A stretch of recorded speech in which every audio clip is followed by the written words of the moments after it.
Puspitasari, NIM 220119291. Saya sebagai peserta pertama. Perkenalkan, saya Anissa Rahmagafari dengan NIM 220111130 sebagai peserta kedua. Akan saya National Mutual dengan NIM 2201193, saya peserta ketiga. Perkenalkan, saya Yunda Mulyani dengan NIM 22011421 sebagai peserta keempat. Perkenalkan, nama saya Fasya Sidina Febriani dengan NIM 220111063 sebagai peserta kelima. Perkenalkan, saya Rehana Zakia Syafitri, NIM 220111372 berperan sebagai moderator.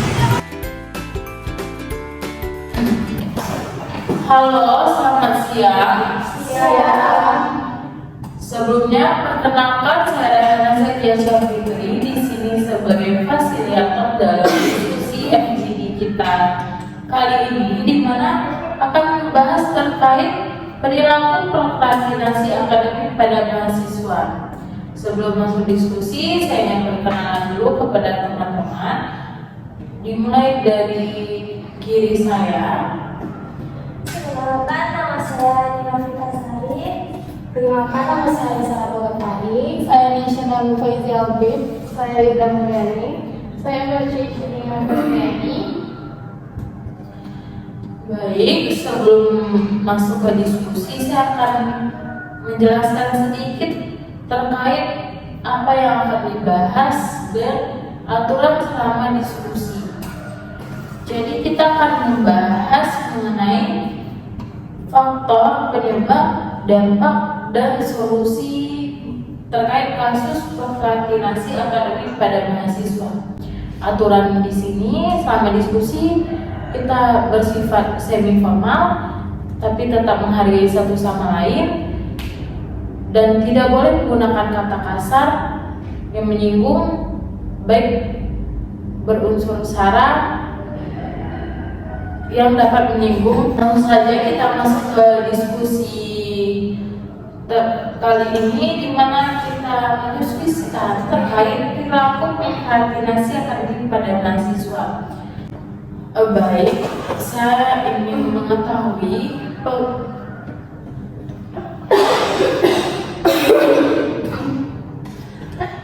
baik, saya akan bertanya mengenai pengetahuan teman-teman terkait prokrastinasi akademik, dimulai dari Eni.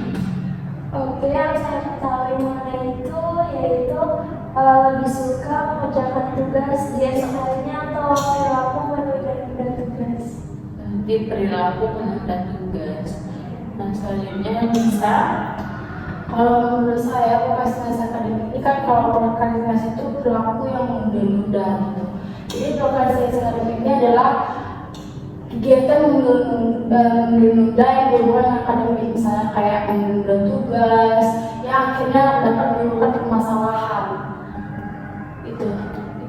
Oke. Bila Menurut saya, prokrastinasi itu menunda-nunda tugas. menunda tugas ya, berarti intinya menunda tugas. Nah, selanjutnya Yunda. Kalau menurut saya, prokrastinasi itu merupakan kebiasaan menunda tugas yang seharusnya dikerjakan.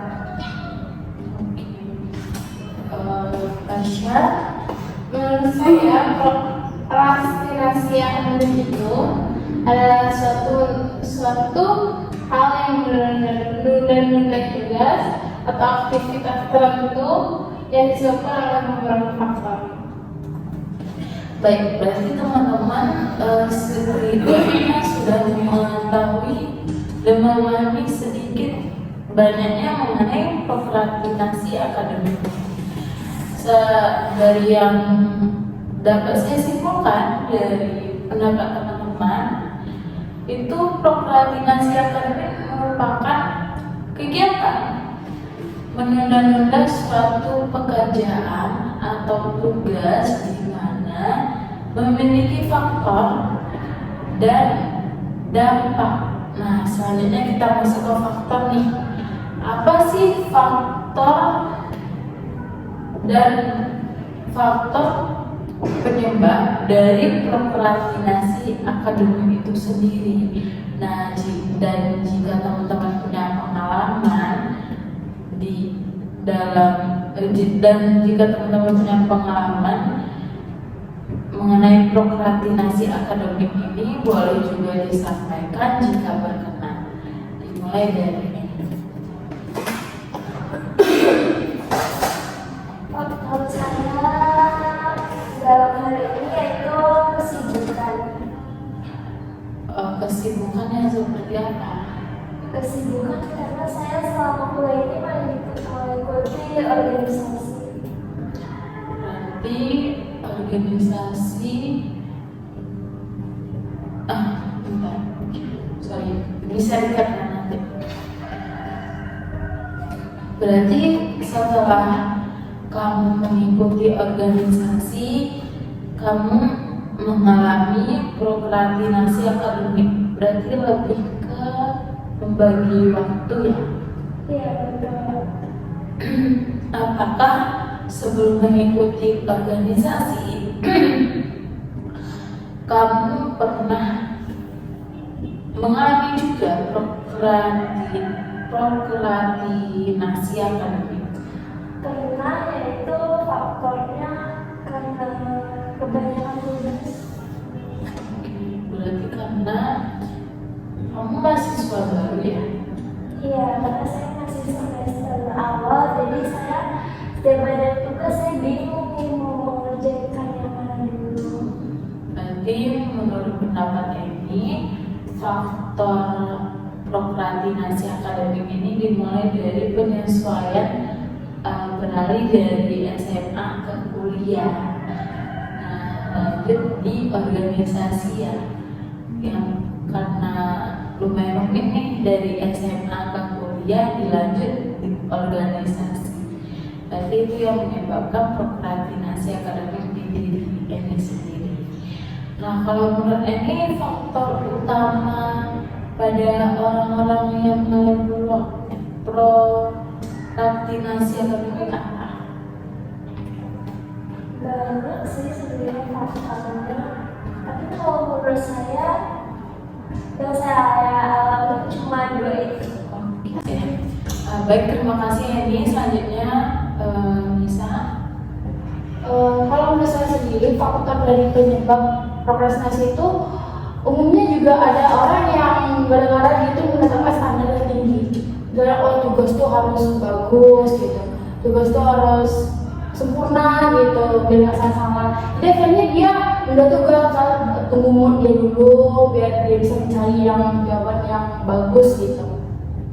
Terus dari itu faktor lain menurut aku ya kayak suka main HP terus scroll TikTok, akhirnya tuh kayak nunda-nunda. Misalnya kan aku udah ada pengalaman nih, misalnya kayak aku main TikTok, pas main TikTok tuh tiba-tiba aku bilang sama diri aku sendiri, aku nanti jam 7 mau bikin tugas kata aku kan. Tapi pas udah jam 7 tiba-tiba aku lihat jam udah lewat 2 menit. Akhirnya aku bilang, oh ya udah jam 7.30. Udah jam 7.30 lewat, misalnya lewat 8 menit, terus aku bilang lagi, oh nantilah jam 8 gitu terus.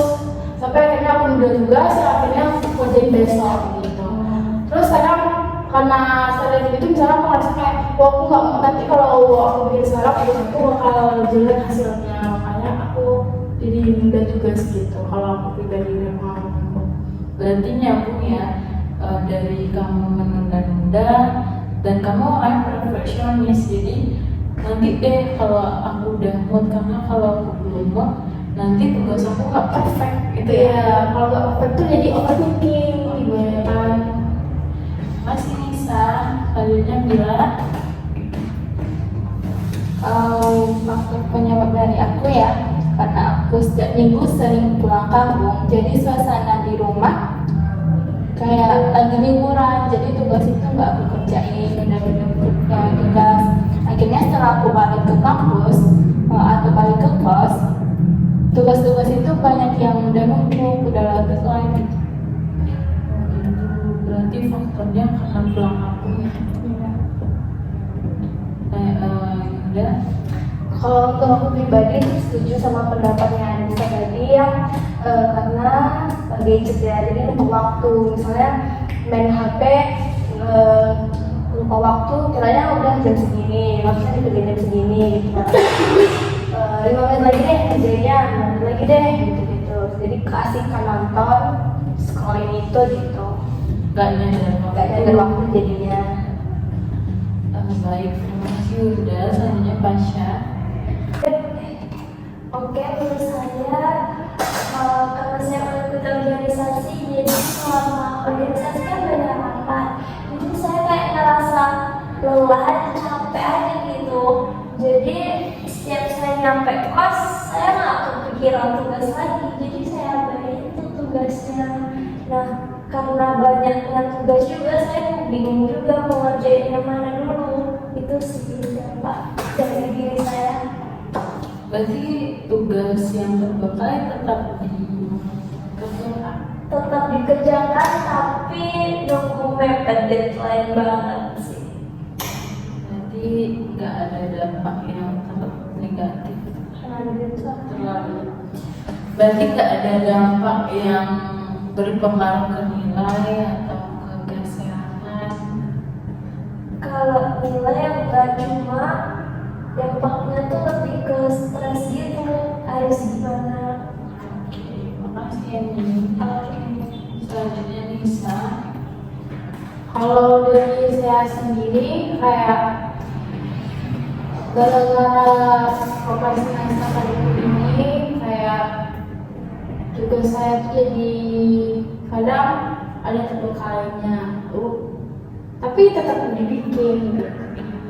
Cuman tahu pas saya ikut juga tahap seleksi masuk organisasi gitu, kecapean, terus akhirnya tuh tugas itu yang biasanya saya bikin kayak 2 hari mungkin sebelum deadline, sekarang tuh jadi mepet-mepet tugasnya tuh. Terus gara-gara apalagi tambah standarnya terlalu tinggi kan, jadi gimana pun harus itu harus bagus. Sedangkan kalau habis tahap seleksi itu kan kecapean gitu, akhirnya itu tuh berdampak kayak timbul juga rasa capek, stres juga karena mikirin lagi tugas nggak bikin kan. Mungkin itu aja kayak rasa kurang tidur, Jadi beban mental berpengaruh juga ke fisik, jadi Iya. kekurangan istirahat. iya. Makasih. Selanjutnya Nabila. Kalau menurut aku sendiri, dampaknya tugas-tugas jadi sering telah dikumpulin. Terus sekarang buat tugasnya udah mepet deadline. Berarti kalau kamu telat, berarti perkembangan badan lagi dulu ya. Iya. Masih banyak Yunda. Untuk saya pribadi itu akibat masalah ini jadinya stres dan merasa menyesal gitu. Karena udah mepet-mepet deadline, pasti tugas yang lain juga ikut numpuk kan, jadinya pasti nyesal gitu. Kenapa kemarin udah ngerjain ini gitu. Lanjut Pasha.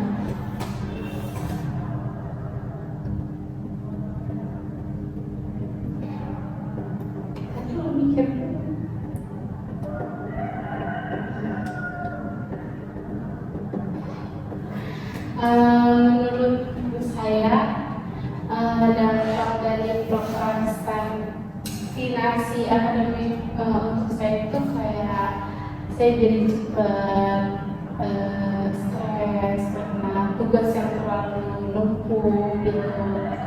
Jadi mau kebanyakan healing gitu, mau kebanyakan kayak keluar nih karena stres karena tugas, padahal tugas sudah dari seminggu yang lalu seharusnya dibikin, ini malah menumpuk dan udah dari deadline malah harus mengerjakan begitu banyak. Jadi buat saya lebih ke stres sih.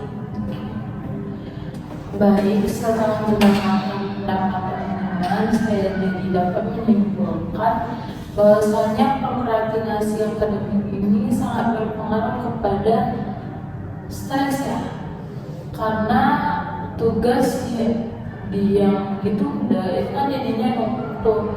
Nah jadi pusing karena nggak tahu mengajar yang mana dulu. Nah selanjutnya ada juga Kalau saya dari pengalaman saya itu lebih banyak mengisi waktu dengan tidur gitu. Karena saya mungkin merasa capek karena di kuliah udah ngerjain tugas atau udah memikirkan itu. Terus saya lebih banyak kalau misalkan mau tidur itu saya tuh lebih banyak scrolling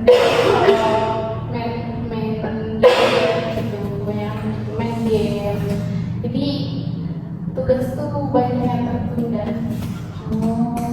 Berarti karena tidur ya sama gadget.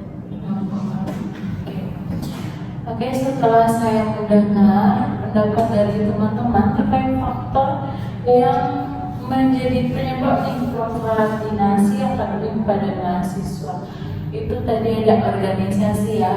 Yang pertama tadi ada pengalihan dari SMA ke kuliah yang mana tugasnya banyak ya. Nah yang kedua itu tadi gadget ya, yang paling banyak, yang paling umum gadget karena jadi lupa waktu. Nah terus yang ketiga ada standar yang tinggi di mana mahasiswa berharap tugas dia harus perfect. Nah jadi agar tugas itu perfect harus menunggu mood yang stabil dulu untuk mengerjakan. Nah ada juga faktor pulang kampung. Jadi karena perbedaan suasana ya, kalau di kos kita sendiri bisa atau mau melakukan apa lagi ya hanya bertugas. Nah kalau di kampung kan udah nggak bertemu dengan keluarga, jadi menghabiskan waktu dengan keluarga. Baik, sebenarnya saya ingin bertanya kepada teman-teman, apa sih dampak dari prokrastinasi akademik di diri teman-teman? Karena dari yang saya dapatkan dari jawaban teman-teman mengalami, semuanya pernah mengalami prokrastinasi akademik. Nah setiap kejadian pasti ada dampak dong. Nah apa sih dampak dari prokrastinasi ini pada diri teman-teman, baik pada nilai ataupun kesehatan teman-teman? Dimulai dari ini, silakan. Berpengaruh juga ke fisik karena kekurangan waktu istirahat ya, dimana harusnya istirahatnya 8 jam ini malah tidak tercukupi. Nah kurang waktu istirahat itu juga dapat berpengaruh pada stres ya. Nah selanjutnya ada nilai juga karena mepet deadline, pastinya pusing nih mau ngerjain yang mana. Jadi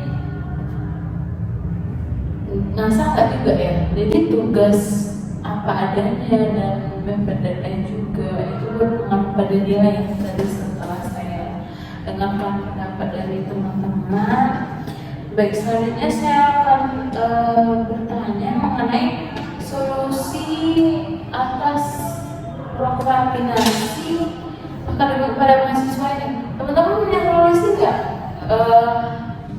Selama teman-teman menghadapi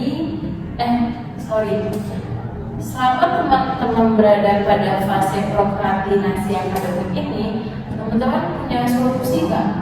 Gimana sih caranya agar terbebas dari pola hidup yang tidak sehat ini? Kan prokrastinasi akademik ini pola hidup yang tidak sehat ya. Ada solusi, silakan disampaikan. Ya, silakan Masya. Menurut saya solusi yang harus dijalankan itu kayak seperti menjadwalkan tugas apa aja yang belum. Terus bila tugas itu misalkan hari Senin mata kuliahnya dan dikasih langsung tugas untuk di rumah, seharusnya dikerjakan langsung gitu loh. Terus dibuat jadwal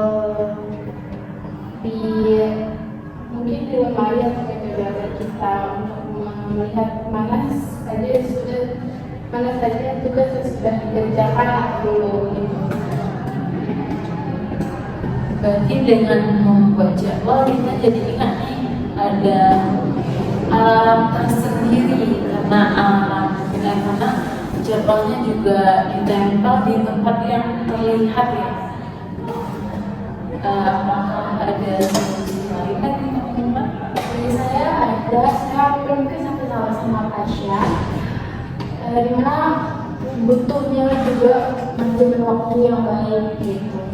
Jadi kita tuh harus bisa tahu kapan kita tidur, kapan waktu kita nugas gitu, supaya kita juga nggak sampai kan.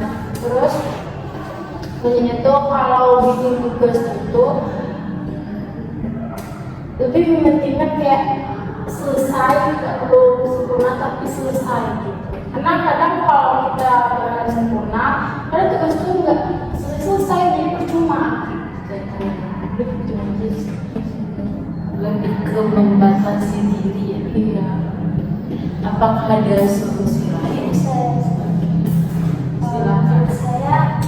Solusi saya sama sih dengan Nisa, yang harus pintar-pintar manajemen waktu, terus harus pandai-pandai gimana ya mendisiplinkan diri, karena banyak kali kan godaan dari yang sosmed itu banyak kali, dari TikTok, IG. Pasti kalau kita udah searching itu pasti kita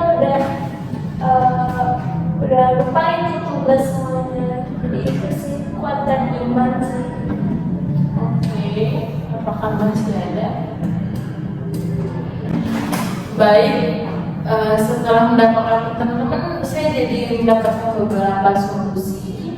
Menyimpulkan beberapa solusi. Yang pertama itu membuat jadwal di tempat yang terlihat ya.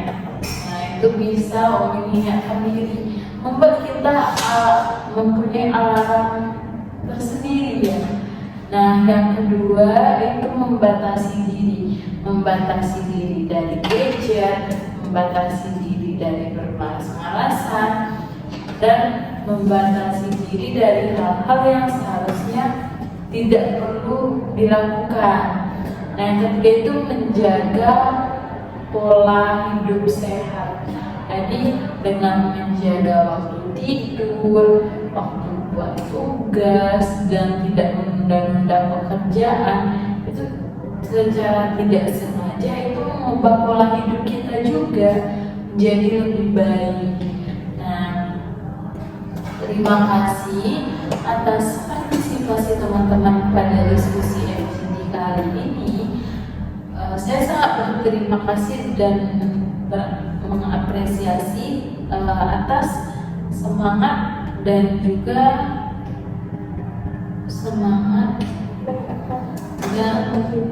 dan kontribusi teman-teman dalam diskusi kita kali ini.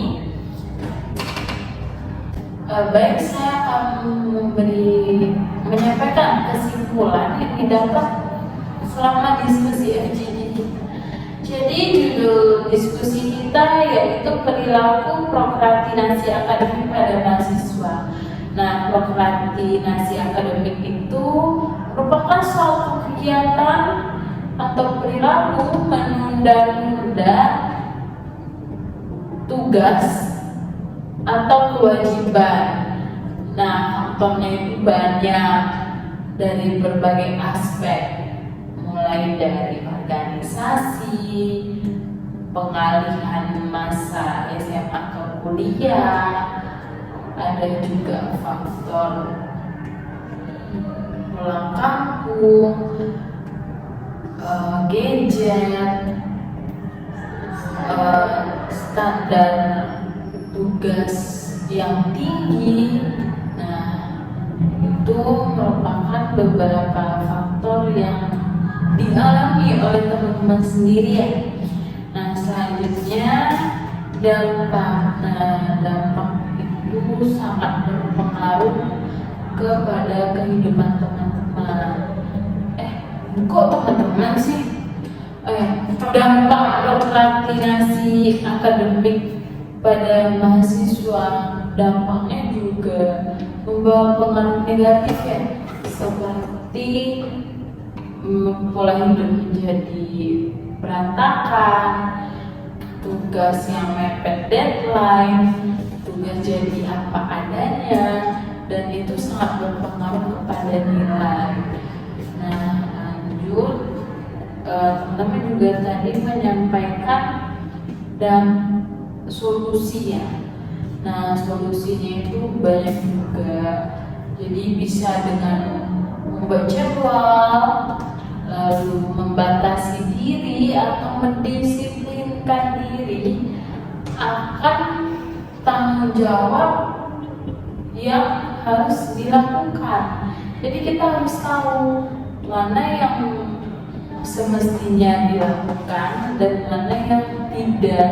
Nah, dan dengan membatasi atau mendisiplinkan diri membuat kita menjadi merubah secara tidak sadar, merubah pola hidup kita menjadi lebih beraturan. Baik.